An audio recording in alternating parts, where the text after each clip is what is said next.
looking forward to that, and so that's gone now. So I don't want it to go to salaries or whatever someone chooses. So that's not what I chose, and that's not what the city, the residents chose for that money. So I know they're saying that you can, but it doesn't seem right to me.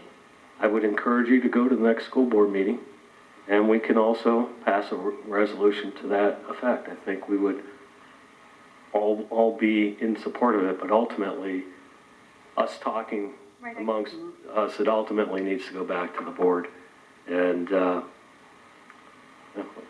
to the courts. Council, Through the chair. Change the subject a little bit. Can I ask Guido to come down?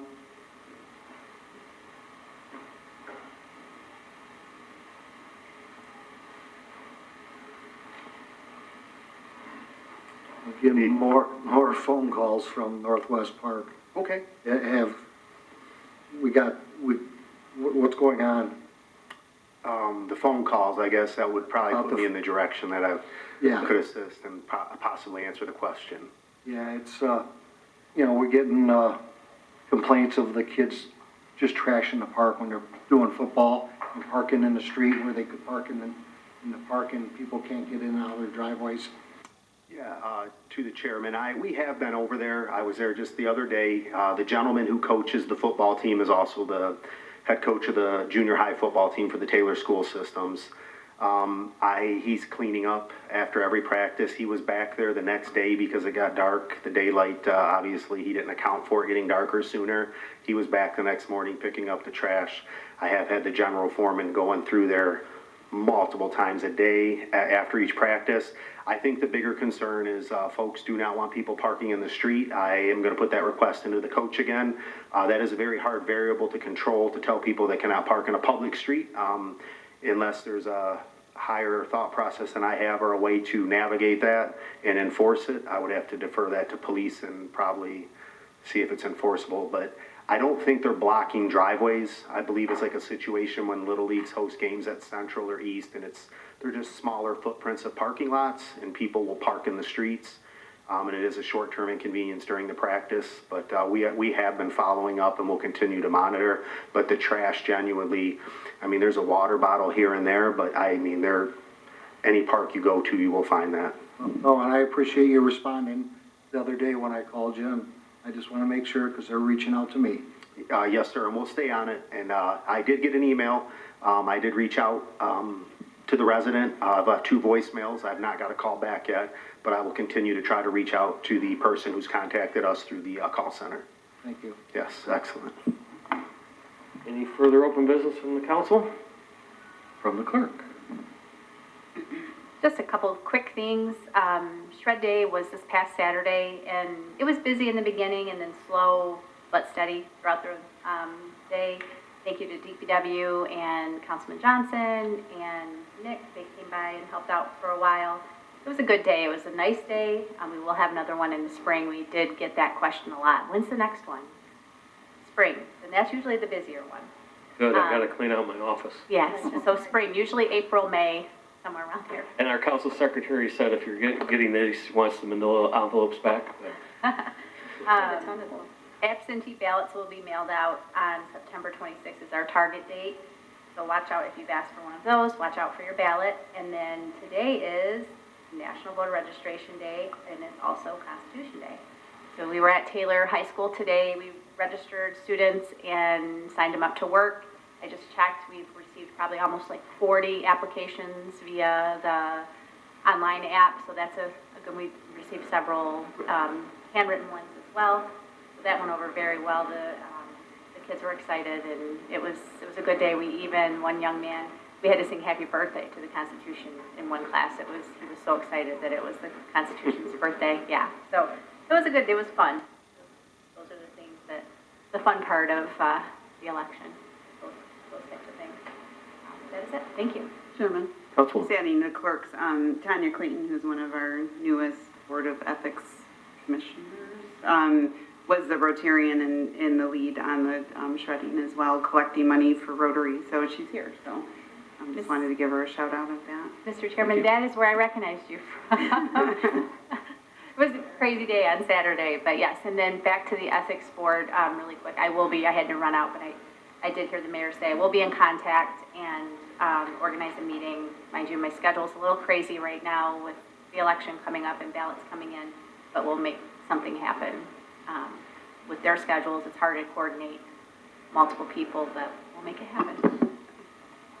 Another item that's come up is on the dispensaries. Can you give a status where we're at and how many have been approved and where they are in the process? Mr. Chairman, we have 3 that were given provisional certificates, and they are in the process with the planning and building department. Outside of that, I really don't have any updates because I'm kind of out of the loop until they've received all their, building approvals and planning approvals. And know that they are working. Yeah, Mr. Chairman, I think 2 of the buildings are being worked on. I'm not sure about the 3rd one, but I know 2 of the buildings are being worked on to open. All right. I want to bring up that when we stripped out the major roads, it opened up a parcel at 75 in Eureka. So I don't want anybody to be surprised. There's going to be one on That is Eureka Road. right now. So, we originally had that in there, that it couldn't be within certain distance of a major road, and then there were some questions about whether or not that was going to allow them to be on major roads, but without that clause, there's a little triangle that is next to, the 10-story building or whatever that office. They did their due diligence. Mr. Chairman, there was 2 things that I wanted to just add on real quick. First of all, I want to send our prayers and, get well soon to Todd Bonner. One of our employees had a pretty serious surgery, so I want to wish him well and a speedy recovery. Wish them all the best. And also just a shout out to Greg Smith and Kevin Gadigan and our DPW. They were lifesavers over at our TSX. We had a situation with one of our ice rinks where something below the cement broke loose, and we had to do a quick fix, and they were able to get in there and chip away the cement.